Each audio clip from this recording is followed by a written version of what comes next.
everyone. Before I start, I would like to thank Bree and the whole Creative Mornings team for inviting me here to talk. I always get a little awkward when I talk about myself or my art, and I think today is a little special though because I can connect it to me, my being native. So with that, I think I'll say apakshi. That means good morning. When you're greeting a crowd, it's apakshi. If you're just greeting a singular person, it would be apaksho. So good morning. All right, this month's word is native, right? So Webster's dictionary describes native as belonging to a particular place by birth, closely related, an original or indigenous inhabitant. And then when you guys entered, you guys had a little prompt, and it was, what does native mean to you? So I'm gonna read a couple of those just so that we can break the ice a little bit.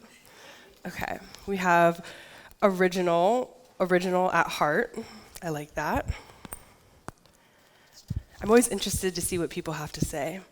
A time, a place, a home. We have indigenous, having roots, having ancestry in a place. So this is probably my favorite so far. I'll read two more because I don't want to spend all my time here, but native is where I belong. I appreciate that. Let's see. Native to me means familiar, comfortable, local. If I am somewhere new, I seek native experiences. So I like that a little bit, and I kind of don't like it a little bit. The word local, right? My boyfriend and I always will be driving, and we'll see those weird, obnoxious, native with the Florida on it, and I'm like, ugh, it drives me bananas because I'm like, okay, you're not native, you're a local or you're a Floridian, but unless you're indigenous to that land, you're not necessarily native, right? So that's, something that I'm going to kind of debunk. So, what native means to me? These are just a couple pictures. I know they're a little hard to see. I'll start at the bottom. So this bottom picture is pretty cool, bottom right. That's my my grandma in the blue dress at the bottom. So this is actually a colorized picture from an old postcard that was taken in the 1940s or something. So my family actually had a village on US 41. I don't know if you guys are familiar with 41, but all the way in Naples, along a little river. And people used to stop, and they would come, and they would buy souvenirs, skirts, dolls, baskets. I come from a family of makers, of artists. So everybody would kind of do something different and pitch in, and that's how they would feed themselves. They were alligator wrestling. There would be traditional foods for sale, all kinds of stuff. Then this picture on the left, that's my dad and I. I was a baby. The top left is my great-grandma and I. Has anybody heard of the Smallwoods store off of 41? So that's outside of Smallwoods.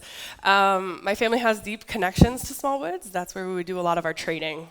Back in the day when, even 300, 400 years ago, that area is where we would meet people to trade for things, whether that would be us trading deer hides and skins for cloth or beads or stuff to create. So I have deep connections to that place. And then the other picture is a little hard to see as well, the last picture. That's my dad and I. So he's pulling a canoe the traditional way. I'm probably 8 years old. I vividly remember being absolutely terrified of the spiders in the mangroves. But just a little bit about me, right? So I have very deep roots in Florida. I can trace my ancestry back almost 10,000 years, something like that, which is pretty crazy to think. Does anybody know what the word Seminole means? No? So the Seminole people are a little unique. We're not just from one tribe. So what happened was Andrew Jackson, my guy, he was a little crazy, and he said, I kind of want to get rid of all the Native American tribes that are in this specific region and move them all to Oklahoma. And a couple of the local tribes at the time were like, I don't know about that. So we decided to come together, and Seminole basically just means of one people, kind of. And it wasn't necessarily a term that we used or made ourselves. It was something that we were kind of called. And so basically we're one giant people. That could include Muskogee Creek, Calusa, the Toboggan people, just a bunch of different people that came together and decided, this is our land, this is our ancestral native land, and this is where we want to stay. And so that's what we decided to do. My dad's mom, her maiden name, we didn't really use maiden names, but is Osceola. So I can actually tell you that like my great grandpa was the Osceola. And I don't know if you guys know of him, I'm sure you've heard the name. He was one of our leaders who was actually killed and beheaded for no reason in St. Augustine for fighting for his people. Let's see. Okay, so this is the fun part, the not so sad part. This is how I create or connect the word native and my ancestry to my art. So I'm real into like fun, bright colors whenever I do my digital work. So the doll in the front is titled Corinne's doll. That's me. But I don't know. I think that sometimes when incorporating imagery into art, it's best to start with something, in my opinion, that is kind of familiar. Has anybody seen Seminole dolls before? Antiquing maybe, or yeah. So you can see them quite often, and they used to be really common because that would be like the #1 thing that people would buy their kids as like souvenirs when they visited Florida. So then the blue one is actually called Watchin' Tot, and that means mom and dad in our Chichiponge language. And then I like to kind of incorporate like a traditional beadwork into my art. So that is what we call, the necklace is like a netted necklace. And those beads are, I don't know if you can see, they're literally like woven together.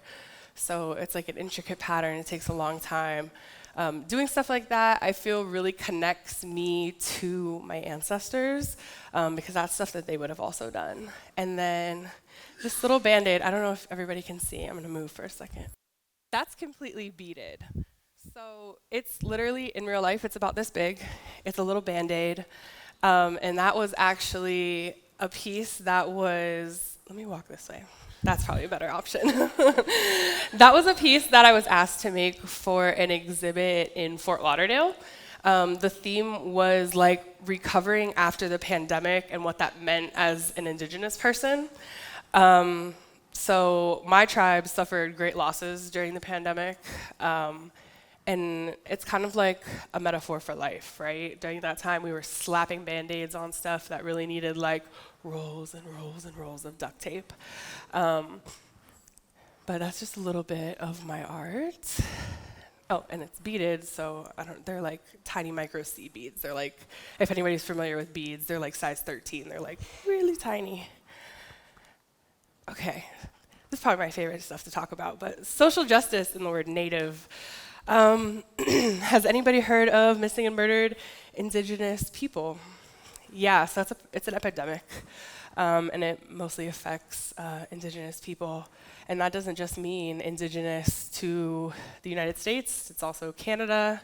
It's every country ever that has Indigenous people. We are the most susceptible people for some reason. So that piece on the left came out of the same exhibit as the Band-Aid during the pandemic. So it's a face mask, and it says, "We the people" on it, which I found very ironic. And during that time, I think during the pandemic, I marched on Washington with my mom, and I did the Missing and Murdered Indigenous Peoples March as well as the Black Lives Matter March. So during those two things, I found that there were a lot of similarities between the two of us. We're both oppressed people, we both face a lot of the same issues, but I did notice that a lot of the people I was seeing at one, I was also seeing at the other. So we were showing up for each other, which made a huge difference. And I think that piece was kind of my like outlet after seeing that, kind of getting all of my emotions onto something. And that's where that comes from, but connecting it to here and, my people, but also others who were struggling at the time. This piece, I don't know if you can see it, it says "Burn the Patriarchy." It seems a little crazy when you first think about it, My people are matriarchal people. I don't know if anybody knows that. The Seminole people, we are a matriarchy. The eldest woman in the family is like, that's law, you know? Like, I don't tell my grandma no. So at first glance, it's a little crazy, right? You see like fire and like these crazy beaded words. But deep down, for me and my people, whenever they see it, they're like, oh, I love that. I love that. That's my favorite piece of yours. And I'm like, thank you. Some other people are like, what the heck? But I don't know. I feel that was also very relevant, you know, in the past 4 or 5 years to the political scheme and what's going on. And then I also beaded like a uterus, which was kind of cool. You can't really see it up close. I should have taken better pictures. But this jacket was on display at the Ringling Museum of Art. So shout out to Ringling for actually allowing me to exhibit this for the world to see. And I've had, I think this is probably my most, you know, I don't know, piece that gets the most attention. I don't know.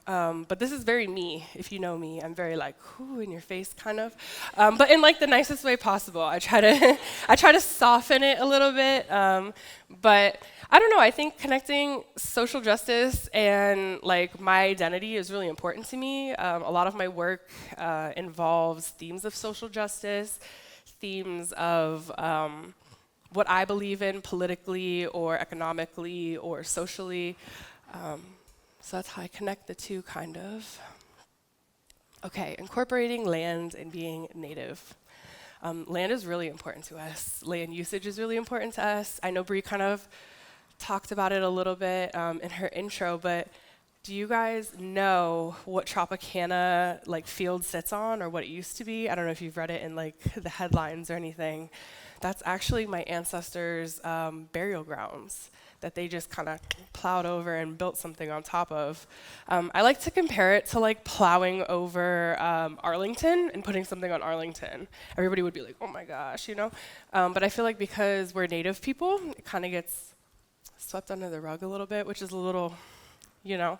My tribe is really cool, and we have a whole tribal historic preservation office that's literally dedicated to fighting these things, as well as like, I'm kind of getting off topic, but Harvard, you know, the Harvard, they have like 3,000 of my ancestors' bodies.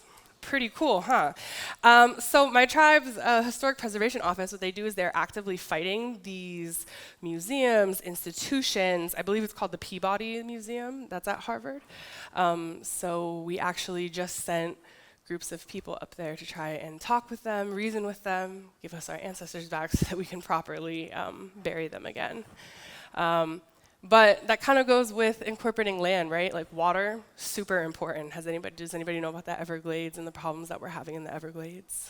Yeah, big problems. So us in the Miccosukee tribe are actually fighting right now for land usage rights. It's crazy to have to say that, like, that's our land and we're fighting for land usage rights. But it's definitely something that we're actively trying to fight. I feel super connected to the land. I don't know if it's just because I'm indigenous. Every time I'm in the water, here even, I was telling Bree, we like to go fishing at Fort DeSoto. Does anybody know about Edgemont Key? Do you know the history of Edgemont Key? I'm sure you do. Edgemont Key was actually where my people were taken as slaves on a slave ship to be traded in Louisiana.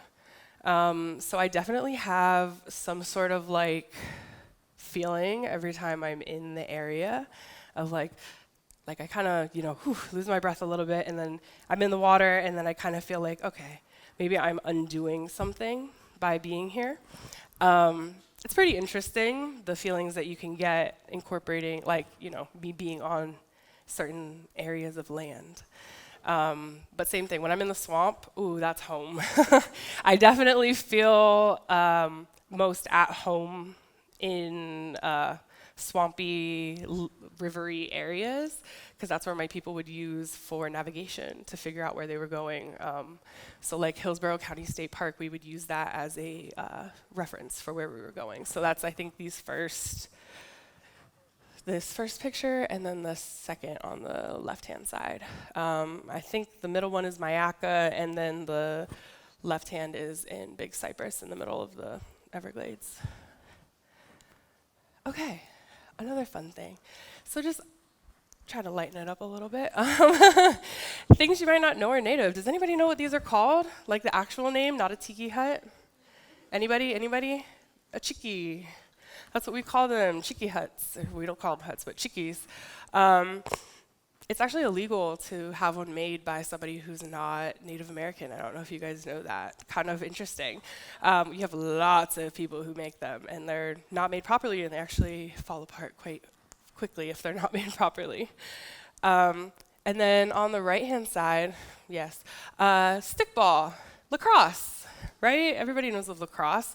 Indigenous people have been playing a version of lacrosse for like thousands of years. Our version is a little different. Men get sticks, women play with their hands. Yeah, roughin' and toughin'. But we have like a giant pole, like literally giant, like taller than this building. And it's actually like a tree or like a limb of a tree. And we stick it in the middle of the field, and that's how we play. A lot of people would avert their eyes in here. It can get a little rough. Some other things that you might not know are native are like half of the city names in the whole state. Apopka, Okeechobee, Ocala, Micanopy, Osceola, Tallahassee, even Tampa. So Tampa was originally Tanpa, and that was a word from the Creek people, and it was like on the water, of the water. And I don't know, I guess the Spaniards were like, oh, Tampa, and that's how Tampa got its name. I don't know if you guys know that. I think that's it for my slides. But should we do questions, or do you want me to talk about this? Okay, so currently I have an exhibit at the Polasek Museum and Gardens in Winter Haven, and that's going on until April 16th.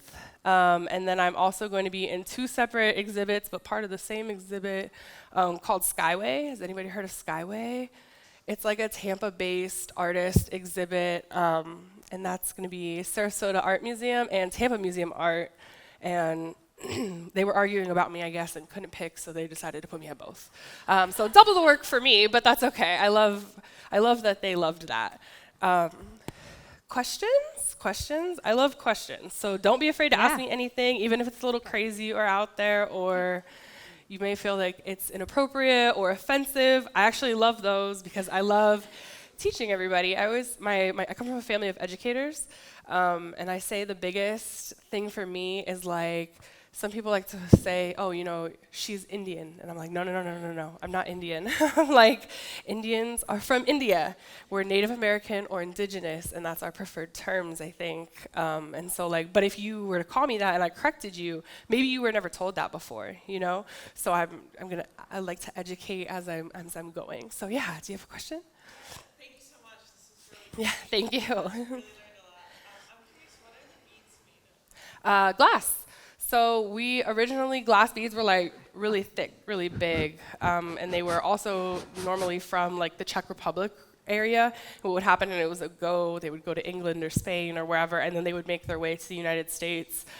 So our original beads are like super chunky and big, and then we have things called watermelon beads, which were like glass fused together to look like little watermelons. Super interesting if you think about it, but yeah, they're glass. Oh, let me bring the mic to you, just so we can hear it. Yeah. First, thanks for talking and being here. This question comes out of the jokes that a lot of people make when there's going to be a hurricane or whatnot is, hey, Tampa's dodged a lot of bullets because of a lot of the what people are thinking about are like the burial grounds. Mm-hmm. And I want to know from your perspective, is there any truth or is there any thought about that? A little bit. Okay. So yes and no. I didn't know about that until I got here. So I'm originally from Naples. The first 18 years of my life were spent in Naples. We get smacked by hurricanes all the time. So when we first moved up here, everybody was like, oh, it's because there's burial grounds here. Like the natives blessed the land or whatever. So I was talking to my dad about it, and he was like, yeah, kind of.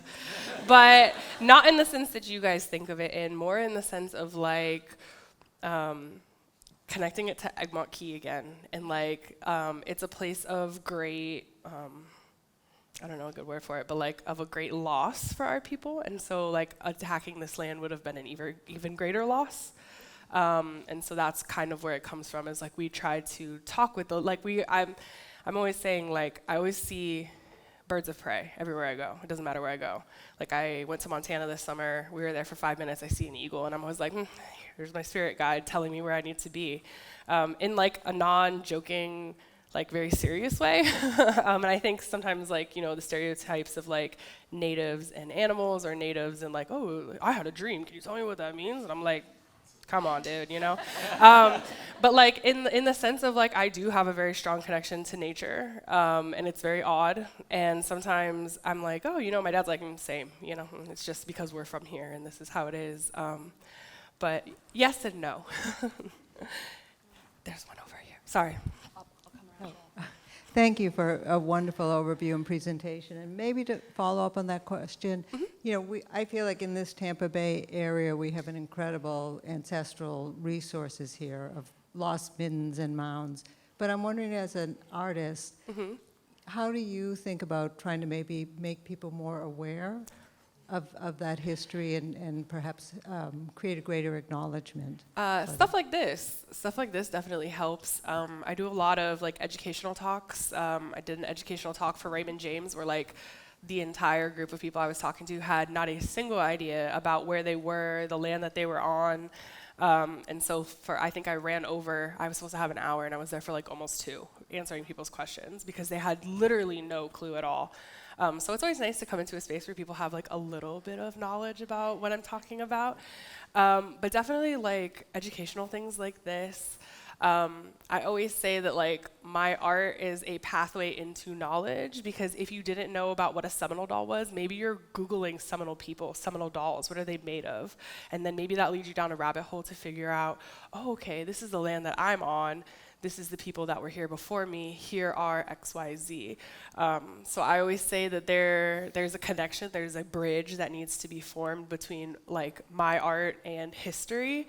And in doing an interview with a different museum, who I am not going to work with, the curator asked me, "Is your art historical?" And I was like, "Yeah, yeah." And she was like, "Well, no, I didn't mean that. I mean like." You're European historical. And I was like, well, then no. And she was like, oh, okay, like crossed me off her list. And I was like, okay. But like, sometimes people have to research the people who they're going to have conversations with. And that would be like another thing, like researching, oh, Corinne Zepeda, Seminole artist, and then what comes up. So, yeah, I think, yeah. Yeah, so similarly, Edgemont really surprised me. Yeah. Is there any sort of like acknowledgement of that No. anywhere? They do little boat tours out there. I know Right. that. And there's like placards, but Yeah, my people were actually like the history of how there's a Seminole Nation of Oklahoma. I don't know if anybody's familiar with that. So there's Seminole people in Oklahoma. How they got there was slave trade or the Trail of Tears. And so what happened was, as many people as Andrew Jackson and his army could gather up and put on boats, that's what they would do. So at one point, there was less than 300 Seminole people, and we were receding back into the swamps because that is an area they were completely unfamiliar with, completely unaware of, and they would literally die by the hundreds per day, whether that be from heat exhaustion, weather, animals, things that they just weren't familiar with. So like 300 of us stayed, and literally all the rest of us were moved, mostly through Egmont Key and the Trail of Tears up into Oklahoma. So we were actually taken on the boats from Egmont Key to Louisiana, and if we weren't sold as slaves there, we were told to march from Louisiana to Oklahoma.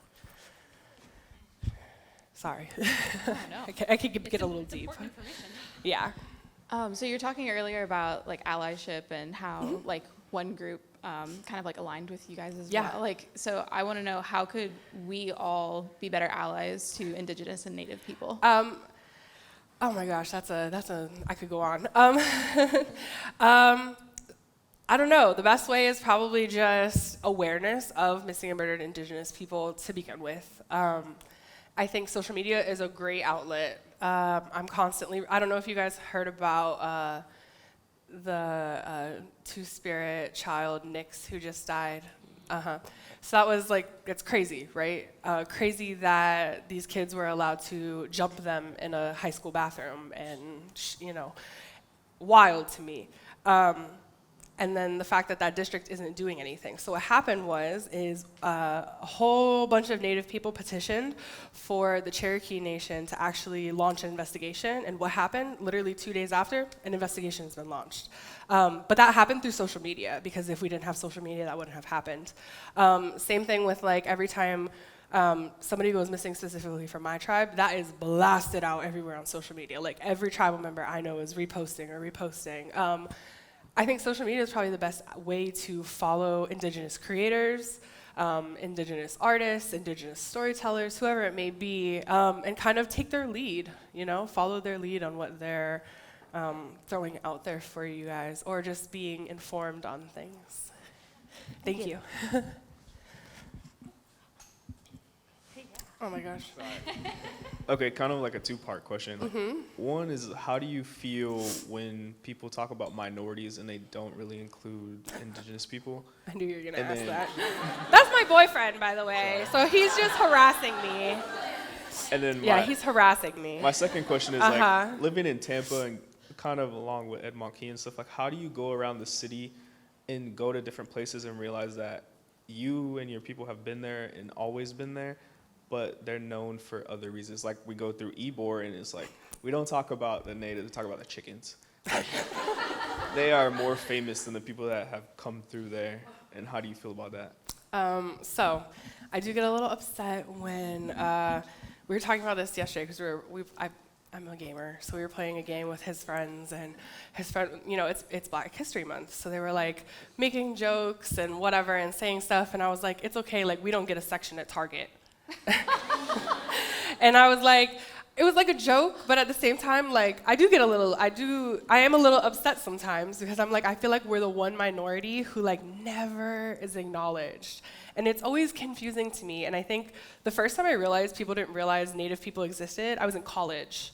I grew up in Florida. I grew up around my family. And I think in Florida, generally, people kind of have a sense of like Indigenous people. In school in Ohio, I was at Xavier University, sitting in my little theology class, learning about other religions, and my professor was like, hey, we're gonna do a thing about religion, like write down your religion and what you are, and I was like, huh?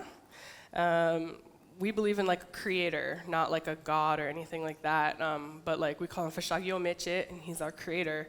And I was telling her like, oh yeah, I'm Native American, I'm from Florida, and people were like, Native Americans exist? And I was like, what? What year is it? Like, you're how old? So I don't know, like, it's a little hurtful to me, but also I think like over time, like Black History Month has literally just become a thing like in stores, in the past like 4 years. So like we probably got a long time to go until something like that will happen for us. But at the same time, like I'm never trying to put down the fact that one group gets more than another, because either way we're all oppressed. And then the second part of your question is, I don't know. I always am like, oh yeah, like I know what this street means, or what happened here, or when I'm driving through Tampa and I'm like, oh, we're at, we live in Apollo Beach, and I'm like, oh, this beach could have been a beach that my people fished on, and people are here sunbathing. So it's just interesting to think of, or like maybe my people jumped off the ship here, and that's how we have a community of Indigenous people here in Tampa. Like I just, sometimes you don't know, but sometimes it also weighs on you a little bit. I don't know. Questions? I know there was more. First, I wanted to say I might live in a bubble, but all of the women and 75% of the men I know would love that jacket that says "Burn the Patriarchy." I would love to meet your people then. Second, I've recently gotten back into cross stitch. Okay. And I've been looking at a lot of different cultures and how cross stitch is part of their, historical textile arts. And I was wondering if that is part of Native American. I was trying to see if your skirt had cross stitch on it. No, we call this patchwork, and these are like. One row is like hundreds of little pieces that have been sewn together, cut up, sewn together, cut up. It's kind of like quilting, but like on a micro scale. And so I actually teach classes to my tribe about sewing, beading. We're gonna make our traditional shakers. Like I like to try to teach them anything that I know. I think it's one of the most important things that we can carry on is our culture. We don't do any cross-stitching, though. We make baskets, which are like really cool. I don't know if you've ever seen those, and those are like hand-sewn and hand put together, but no cross-stitch. Cool. So I'm so excited that you're going to be part of the Skyway exhibit, and I'm curious to know, will we get a chance to see some of the things that you've shown us here, or are you exhibiting new works? New works. So I think everything that I'm exhibiting is new work. I don't know if I'm allowed to talk about it, to be honest, because they were like fighting over who gets what and what goes there, and I'm like, okay, guys, like it's okay. I don't know. Maybe potentially some things that are here. I actually meet with them next week to see what they're like really, really wanting from me. But definitely check it out. Like if you go to my social media, that's probably the best place to see like what I'm working on, what I'm doing, stuff like that.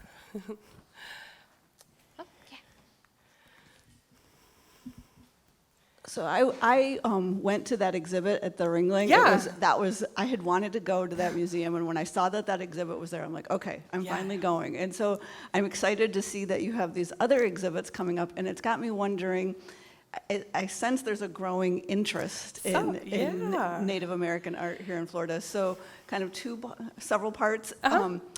Is that correct? And is there like the funding support going into this now from the public side? Is it being encouraged within the tribe? And are there up and coming seminal artists? So Ringling was actually the first of its kind. There had never been in an institution of that size a exhibit that featured all Native American artists. It was actually the first time that Ringling featured any Native American artist at all. Which is kind of crazy to think about an institution of that size. My very good friend Wilson Bowers made a very powerful speech during our opening. I don't know if anyone was there. The same time Ringling was founded, our people were still not allowed to practice their own religion, right? So we've only had voting rights for the past 100 years. We've only been allowed to practice our own religion since 73, I think, which is like, 50 years ago? Crazy things to think about. There's no public funding, really. Ringling was like our curator, Ola Woolsack. She's awesome. She came from Canada prior to living in Florida, so she had a lot of interactions with Canadian Indigenous artists, which was really cool because when she moved down here, she's like, what the heck? Like, nobody's showcasing Indigenous artists. So she kind of like kept poking them, like, come on, let me do it, let me do it, let me do it. And so finally, I think in 2020, reached out to all of us kind of, and we went through like a process of elimination of like who she wanted in the show, who was kind of a better fit. I think there were like 8 seminal artists in the exhibit, and then a couple of people who had ties to like either Muskogee Creek or Calusa people. And then, I always say like we're such a talented community that it's kind of hard to be like, oh, who's an upcoming artist, because like anybody could be. I don't know if it's just because it's a creative outlet for a lot of us, is like, getting all of our emotions and whatever out on paper or textiles or like whatever we do. But I do kind of see a pattern starting. Skyway's a little different. Skyway's like a collection of Tampa Bay, I think like the surrounding 5 or 6 counties. So that was kind of just like they had, I had applied and they accepted me. But then the museum, the Polisek Museum that I'm in right now, that is also an all-native exhibit. And I think they kind of like bounced off of Ringling because it's a lot of the same people, but some different people. So definitely I do see a little bit of a trend happening, which is really nice. So I would just encourage, like, if you guys know people in the museum space, like, always be like, hey, what about including indigenous artists? Because I feel a lot of us, I probably would have never had the opportunity to do this or the opportunity to be in any of these if it wasn't for being at Ringling and having that opportunity. Yeah.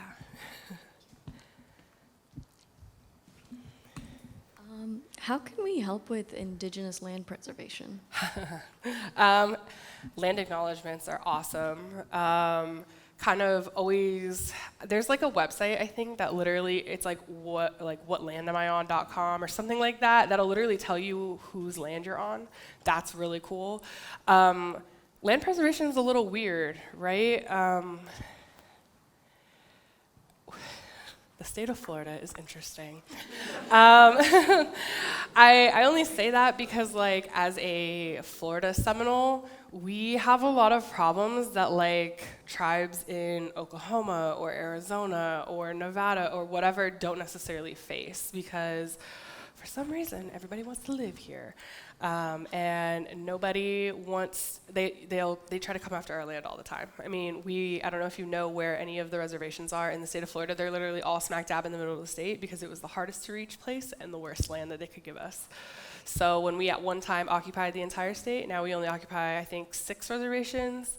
And, you know, it's like a tiny little piece of the pie that we used to have. So it's very interesting. I know we have compacts with the state to try to preserve our land. The state never really upholds their end of those, so we, you know, do what we can. Our Tribal Historic Preservation Office also helps a lot with land preservation. Acknowledging the Everglades and its importance is really important.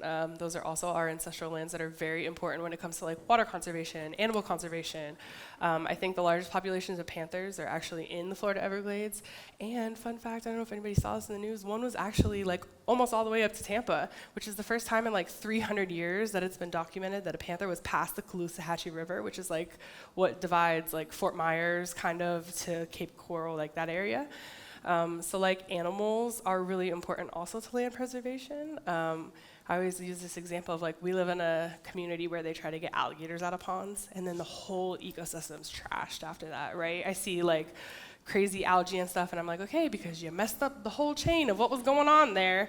So, like, animals are super important also to land preservation. I feel people don't understand that either, but definitely acknowledgement even, or, like, telling your friends, like, what you learned here today is a good example.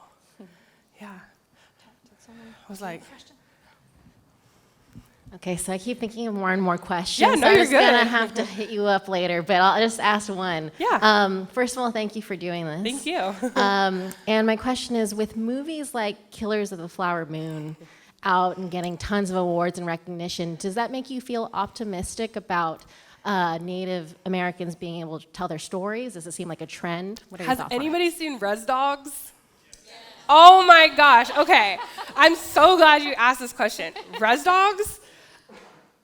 Amazing. I think I cried multiple times. I don't know if anybody has watched the scene where she's, like, in the prison and all her ancestors are behind her, and I literally stood in front of my TV in my room for like 20 minutes, like, oh, like a baby, bawling my eyes out. My boyfriend was like, are you okay? Like, what's going on? Oh my gosh, yes. I think Res Dogs kind of kicked it off for everybody because it was, like, the first time we're seeing Indigenous people on screen.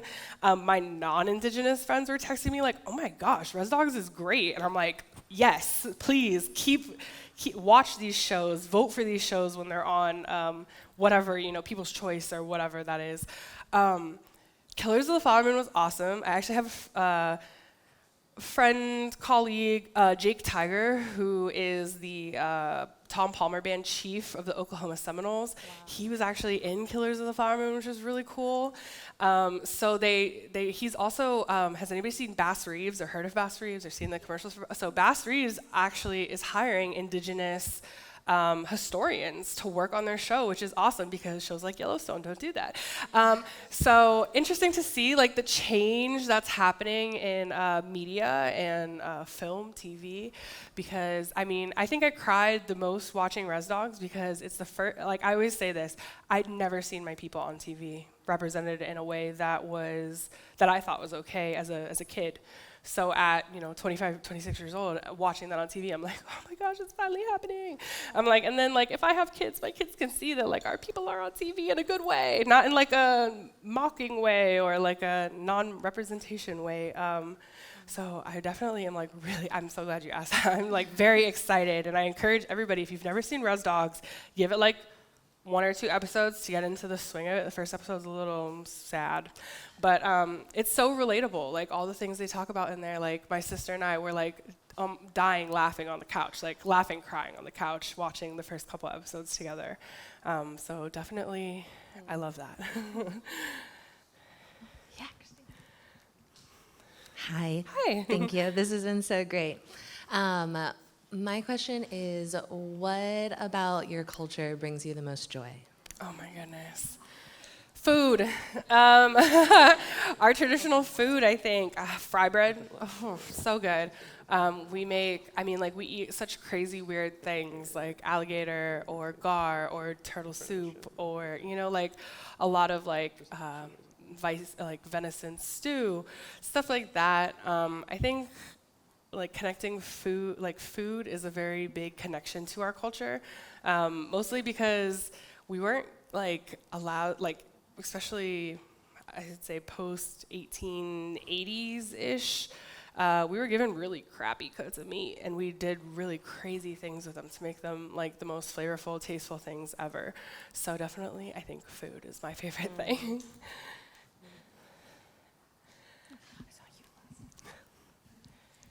Thanks for doing this. Thank you for coming. Especially because as a ignorant white woman, seriously, we don't know what we don't know. Yeah, that's what I said, yeah. It's really important to find out what we think we know, we really don't. Yeah, I appreciate you for coming and listening.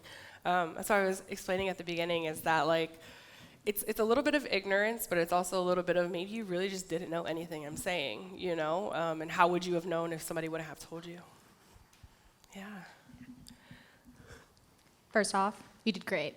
Thank you. So, second, when it comes to the development and our water quality issues and all these things that are going on in the state, so do like all the tribes work together to... So there's only 2 tribes in the state of Florida, like 2 federally recognized tribes. Okay. And what that means, a federally recognized tribe, is that you're on the land that you originally were on. That's a whole nother thing. But there are literally only 2 tribes in the state of Florida. And I know there's like some weird guy going around on social media saying that he's like the chief of like the Muskogee, Florida something. And I'm like, who are you? Like sometimes crazy stuff like that happens. But the Seminole and Miccosukee people were literally the same people. Just one day, the Miccosukes were like, maybe we don't really agree with everything that you're saying, so we're going to create our own tribe. That's literally the only difference. We're same blood running through our veins kind of thing. We do work very closely with them to try to resolve a lot of these issues, and sometimes like they'll get funding and we won't, so then they'll spearhead something. Or sometimes we'll get funding and they won't, so then they'll, vice versa. But our people are like one and the same, and so we really fight for a lot of the same issues. And sometimes we do get assistance from tribes that aren't in the state that are like, no, that's really important, so maybe we should also contribute or help write a letter to the governor or to Congress or to, the Bureau of Indian Affairs or whatever it is. So, but you're not like in a process. So like, just recently I was driving to Sebring, and there's this great development that they're planning with a giant lagoon. And so that's, with the land being important to your people, that seems like rolling over a burial ground. So it's just, are you involved? Like, it's a little weird because we as a tribe have to like pick and choose our battles, which is really awful because I'm a person who would be like, no, we need to fight for everything. But I also realize that we can't, or maybe that we don't have the resources to, and I wish we did. Our Tribal Historic Preservation Office, literally their entire job is to vet like everything that happens. So like, I know like the Rays are building a new stadium, so they were actually involved in like talking to the Rays and being like, hey, we need approval of everything you're doing because we need to like make sure we can get those like weird little sonar things that go underground and like ping and make sure that nothing's there because you guys did it wrong the first time, you know? So our Tribal Historic Preservation Office is actually led by my aunt, which is pretty cool. So I kind of have a knowledge of what's going on or what, you know, we're trying to actively fight against. Right now our like biggest thing is the Peabody Museum in Harvard. Okay. Yeah. Yeah. So it's literally, if you like were to Google like Seminole Tribe of Florida Tribal Historic Preservation Office, that's, I mean, we have a whole website, semtribe.com. That's where I found Corinne. Yeah. So like, yes, do that. Semtribe.com, and then it will literally like, I mean, it'll give you a whole history lesson if you wanted to. There's a whole section on culture. There's a whole section on our enterprises and all the businesses we own. I don't know if we still are, but at one point we were like the #1 producer of cattle in the state. I don't know if you know that like indigenous people and black people were the first cowboys, which is pretty cool. So we have deep roots with cowboy culture, cowboy history. Definitely semtribe.com, and then it'll literally give you like links, numbers to call. Anybody can call our offices in Hollywood and ask to speak with people. Everyone was very knowledgeable. And then we also have a great museum too. I don't know if anybody knows that. It's called Atatigi, and it's in the middle of the swamp. It's in Big Cypress on a reservation, but it's also really informative. If you guys ever get the chance to go out there, it's awesome. My uncle is the director of the museum currently, so he's making a lot of great changes over there, and a lot of history, and they're trying to, you know, get more rotating exhibits and stuff like that. We have time for one more question. I saw your hand last. Yeah. I'll be here to talk a little bit after too. Wow, I get to end it. Okay. So with all this important talk about history and knowledge and going forward with culture and things, I guess my main question is, as representation increases for Natives, what is one really big important thing that you would like to push forward with any sort of stereotypes or misconceptions or things that you really want to have represented properly moving forward? Because, you know, there's a lot of really dark stereotypes and things about Natives and indigenous people in terms of land and abuse between, you know, alcohol, and I know casinos are a big one and things like that. So what's something that you really want to push forward to not intimidate people? Oh my gosh, there's so many things. And in terms of casinos, my tribe was actually the tribe that pushed casinos for the rest of tribes across the United States. So we were actually the first ones who decided to fight for our right, because we were on our own land, on our own, what we call like reservation or trust land. And we opened up Tampa Casino, and we were like, this is doing really great, and maybe we could do more. And the government was like, well, we want to have it in on what you're doing. And they're like, why? It's our land. And that kind of pushed all of Indian country to do the same thing. You know, we call it Indian country, and I don't like that term, but that is what they call it. The rest of indigenous America to do the same thing. And I think it's really interesting that like, as we're getting more and more representation in media, some of the bad stereotypes are kind of disappearing. We're getting more good stereotypes, I guess. We're really funny people, like really funny people. And I don't know, alcohol, you know, every group of people has their problems. So it's funny that, like, you know, when you talk about Native people and alcohol, it's like, oh, Native people, like, you know the term like off reservation. I've been called the R word before. I don't know, like the former NFL team word, as a derogatory term. There's like so many different things that I wish people would just like Google or look into or ask a native person about. I always say I'm never offended by anybody asking me stuff because I'd rather you know or ask me than not know. I don't know. There's so many things though. Yeah.